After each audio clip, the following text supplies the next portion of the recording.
What is up, guys? It's the Sound Alchemist here with the one, the only Gersh1! And today we're back at it to answer more questions in another installment of For the Greater. This is a video series where we answer the questions left by you, the viewer. If you have a question for us, comment down below. Put a question in front of your question because we get those questions first. It feels like it's been a while since we've spoken in these types of videos. Yeah. I don't even know what these types of videos are anymore.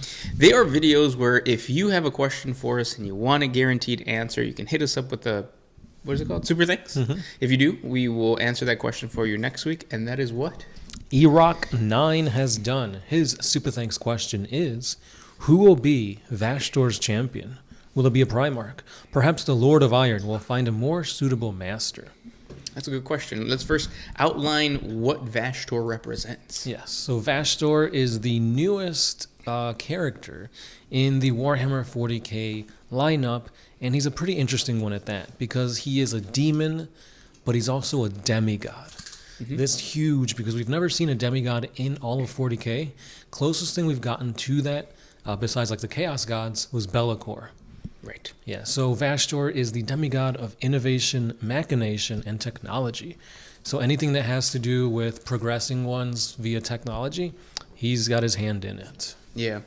And so far, I think as far as like champions are concerned, it's supposed to be somebody that embodies that aesthetic or that emotion or whatever it is, innovation in this case.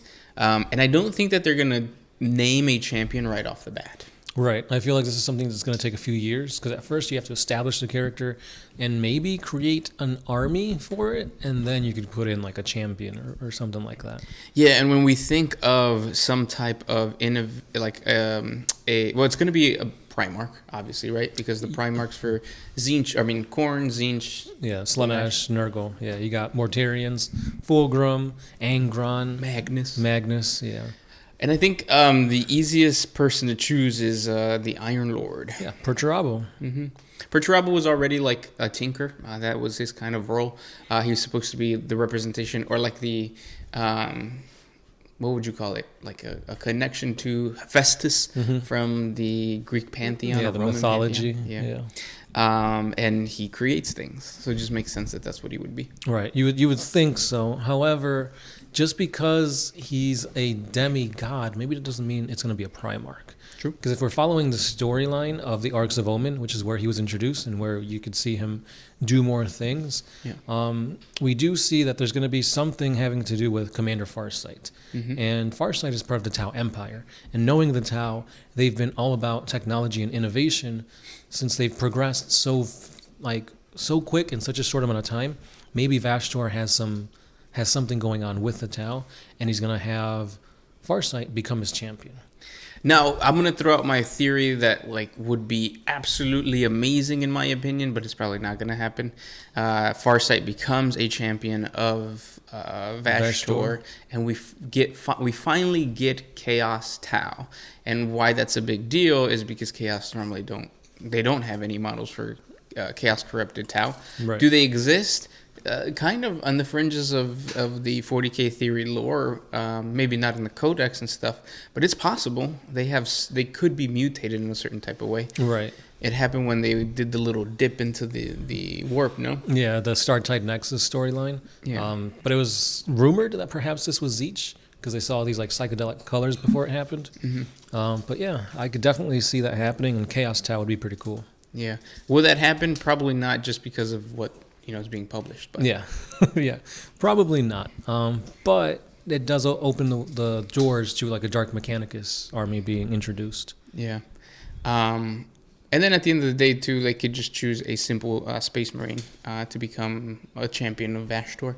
Correct, yeah. Or open it up so that the codex says if they do make a Dark Mechanicus codex, it could just be, what's the dude in the spider that we talked about? Oh, the Lord Discordant. Lord Discordant, yeah. Could be some type of version of that. Yeah, since we don't have a named Lord Discordant, they're all just kind of like champions of chaos that ride on, demon engines. Yeah. It'd be nice to have a named one. Yeah.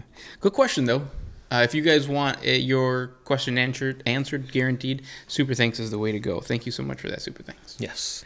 On to the rest of the questions. This one's by Bud Lopter. Could a human consciousness be transferred into an orc body? No, just because the biology of an orc is it's like we're multicellular organisms, but the orc body is that to the extreme. So it actually fights off anything that is not orky in nature, with the exception of like bionics, because it's like metal and stuff like that. Yeah. So usually, if there's some type of transplant, it has to be within the squigoid race, and there's stories within the codex of mad docs and pain boys taking the brain of a squiggly beast and putting it inside of an orc boy that they don't like, making him or making the squig beast now an orc boy. But I don't think you can take the human consciousness and put it into an orc body. Right. Yeah. At least in the lore, it's never been talked about, speculated, or even brought up. Yeah, that'd be weird. I don't see why they would even want to do something like that. Good question. Yeah. Next one we have is from Tease Family Kent. Do the forces of chaos need a Gellar field to travel through the warp? Yes. Yeah. You have to think of the warp as like the seas of the ocean. Mm-hmm. Just because you are a descendant of like the seas doesn't mean the seas themselves can attack you. If that makes sense. It's kind of like in Pirates of the Caribbean, the that ship that squid dude does or rides. Mm-hmm. Like they still need a boat, Right. and you would think like, why need a boat if you guys can swim? Yeah. So let's say you're Abaddon and you're going into the warp.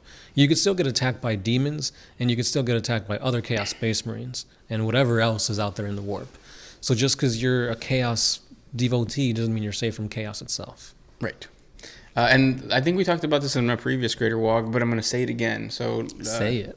Mark Lewis Spark is his name? Mark Louise Spark. There you go. He created this really cool fan animation a long time ago that's still around called Death of Hope. Mm-hmm. And within the 30-minute part, you see, I think it's the Iron Ward? No. The Word bearers. Word bearers walking down in the like corridor of a battleship. Chaos already, like they're already chaos corrupted. Mm-hmm. And you see the Gellar field up, and you see the demons walking alongside the hall or the outside hall of the ship, mocking the ones inside. It's pretty scary. So check it out if you want to. Next question. This one is by Doomy330.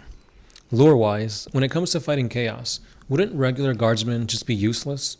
Wouldn't their minds just break when they see the horrors of the warp face to face? Not even when they're like with their naked eye. Like so.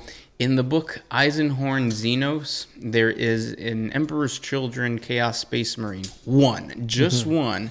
And there's an entire is it a regiment or? I think it's a regiment, yeah. Yeah, a regiment of Imperial Guardsmen, and they start going crazy by the mere presence of this Chaos Space Marine. So if one Emperor's Children can do that, imagine an entire army of Chaos corrupted. Yeah.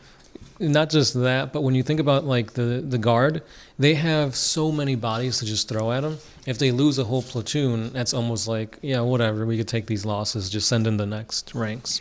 Yeah. Yeah, it's not until like the very, very end of it all where they'll call in for reinforcements. Right. And I think, it's one of those things where it's like wave after wave of Imperial Guardsmen that finally does it. Mm-hmm. Yeah, it's scary. Next one.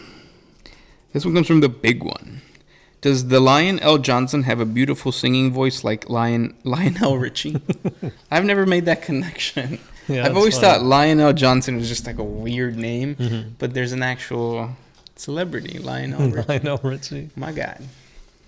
I will never see him in the same fashion again. Yeah. So supposedly there's still... the answer is no. The lion... So if there was a Space Marine or a Primarch that could sing, it's probably Sanguinius.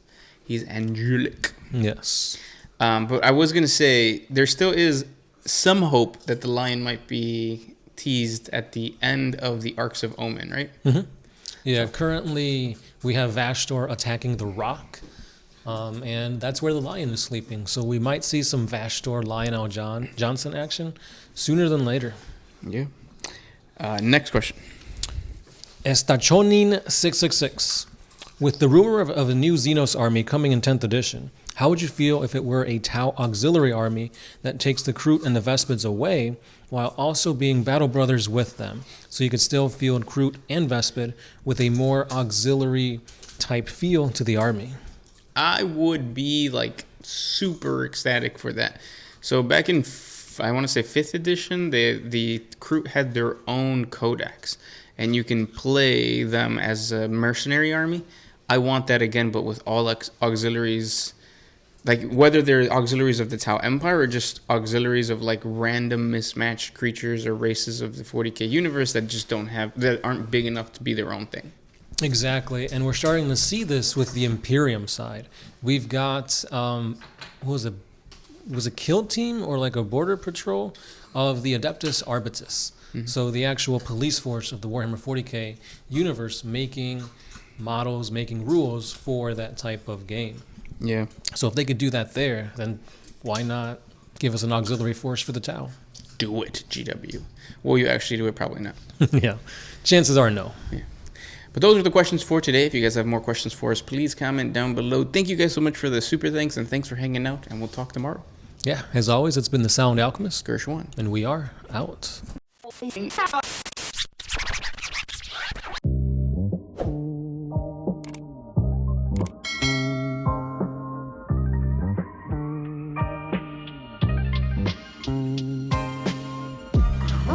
used to put my freedom first in any situation.